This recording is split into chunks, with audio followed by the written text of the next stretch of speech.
Hey everybody and welcome back to my channel. Today's video is going to be a Q&A, so let's answer some questions.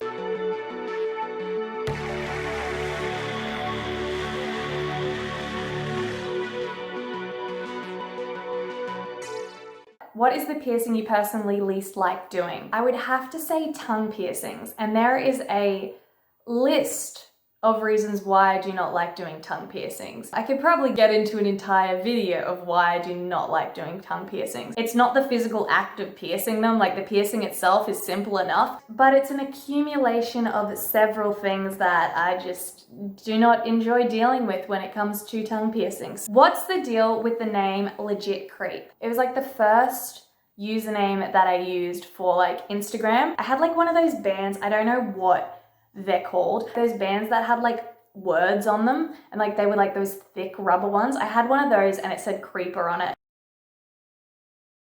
Creeper came from the fact that like people would call me a creep because I was just like a weirdo. So yeah, that's where the creeper part came from. I enjoy creeping people out and making people feel really uncomfortable. And then I was just like, I literally am the legit creep. Favorite and least favorite piercings to do. Are you sick of doing any? I think my favorite piercing to do would be a vertical tragus, or like a surface tragus. They're just, oh, there's just something about them that's so like soothing to do them. Like they just slip on through like butter. It's such a soft area to pierce and it just like, it's so satisfying because I think it's because they just look so perfect and they pierce so perfectly. Even though they can reject so easily, the process of piercing them is like very satisfying. Weirdly, I love it. In terms of least favorite that I'm sick of like helixes. They just become way too routine and way too like simple. Don't get me wrong, like I think they look good, but it's just because it's like such a common piercing. You just do so many of them that you just get a bit overdoing them. Sometimes you want something a bit more challenging and like a helix is just not that. What are some piercings that are anatomy dependent and when are they not suitable? There are a lot of piercings that are anatomy dependent, but one that is super common that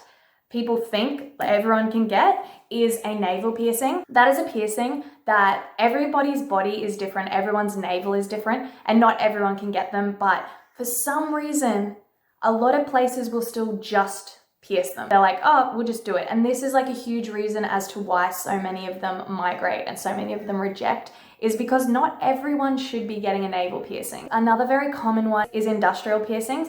They aren't for everyone. Some people just don't have the right shaped ear or they don't have like enough like cartilage for the industrial to like sit properly in. Nipples can also be anatomy dependent, but a myth around like nipple piercing, a lot of people think that if you have inverted nipples, you can't get them pierced, and that isn't the case. Like they will come out and you can get them pierced. Is there a particular reason you chose a Japanese themed title background at the start of your videos? I'm very into Japanese culture and I love Japan. It is one of the greatest countries I've ever traveled to. And on top of that, I'm like super in love with the like vaporwave like art style. So like the bright neon lights and like rainy nights sort of vibe. Have you got an awesome earring / jewelry collection that you can share with us? Oh my gosh, I've never actually thought of doing this.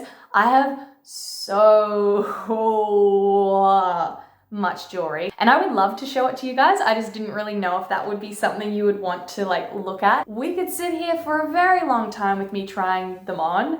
I just have so many. I'm just obsessed. I've heard a few times that flipping a septum ring up and back down too often will cause the jewelry to gradually rip through your septum. Is it a myth? 100% a myth. Unless you were literally like yanking, ripping, like somehow doing that to your septum, it won't rip through. Like it is a thin piece of skin, but like it's not that simple to just like rip your jewelry through it. You'd have to be being like super rough with it. But like if you're just flipping it up and down, it's totally fine. Do you ever get clients that are insecure or hesitant to show you parts of their body for certain piercings that they want? Yes, 100%. It's super common. Navels are probably the one that you find people are the most like scared to show, just because normally navels are people of like a younger age, or it's just like, it might just be a piercing that they're getting for themselves and showing their stomach isn't really something that they enjoy doing. Sometimes even with like nipples, people like don't even want to take their bra off and you're sort of like, well, like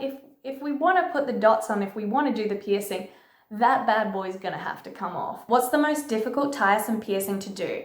And is there one that professional piercers are more likely to struggle with? Most piercings are pretty quick. The only piercing that I would say piercers might struggle with, I mean, once they're trained, they shouldn't struggle. Definitely to begin with, like a lot of people will struggle with dermals because it's a different technique, it's a different way of like inserting the jewelry. It's like a whole different thing. So I'd say dermals are probably the one that people are more likely to struggle with, like to begin with. But once you get it, you got it. What was the biggest eye-opener moment that you had when you were training to become a piercer? I didn't realize how switched on you had to be 24/7. And I didn't realize how exhausting that can actually be, is that you just have to be paying complete attention, because if one thing goes wrong, or if you're not paying attention for like a second, something could go drastically wrong. Everyone needs to remain safe. It's a fundamental part of every moment of every day. Your brain is constantly going, sort of thing. And you're sort of always thinking about like making sure that everything is running smoothly and safely.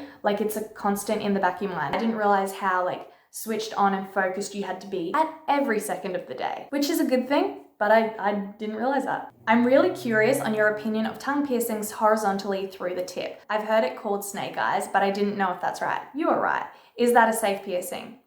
That is a very good question, and unfortunately, no, it is not a safe piercing. This is also another topic that I could go into many a detail about, but I would just say, no, it is not. Can you pierce through a closed up hole? Does scar tissue affect that? So most of the time you can pierce through a closed up hole. It is best to get a piercer to have a look just to see. Sometimes the scar tissue can severely affect that, but generally most piercings are fine and you can go through the same spot. It will just generally hurt a little more, and we as piercers can definitely feel the scar tissue, like when we're pushing the needle through. You can feel it like in the tension of your needle that there is scar tissue there. What's your thought on the new Constellation piercing style for ears, and is it something you're into?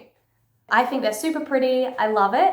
The only thing is, I don't think people should be getting them all done in one sitting. If you want to get that done, we can map it out and position them all where they will go. And then you just get like a few in one sitting, a few in the next sitting, rather than doing them all at once, because your body really struggles to heal that many all at once. And generally with the Constellation piercings, there are quite a few piercings that you would need to get in one go if you were getting them all at once, and your body just will not like that. Your body will not be able to handle healing them all, so it's best to do them in different sittings. What are your feelings on tattoos? Have you ever thought of being a tattoo artist instead, or as well as a piercer?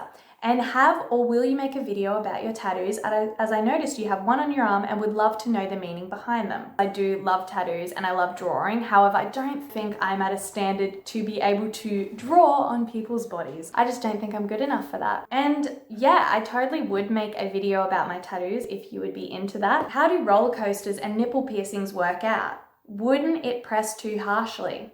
Damn. Once your nipple piercings are healed, you're basically fine. They're just like an additive to your body, and like, unless you're like doing things where they're gonna get caught and like ripped, which is like pretty rare. However, if you went on a roller coaster with freshly pierced nips, that would be the worst time of your life.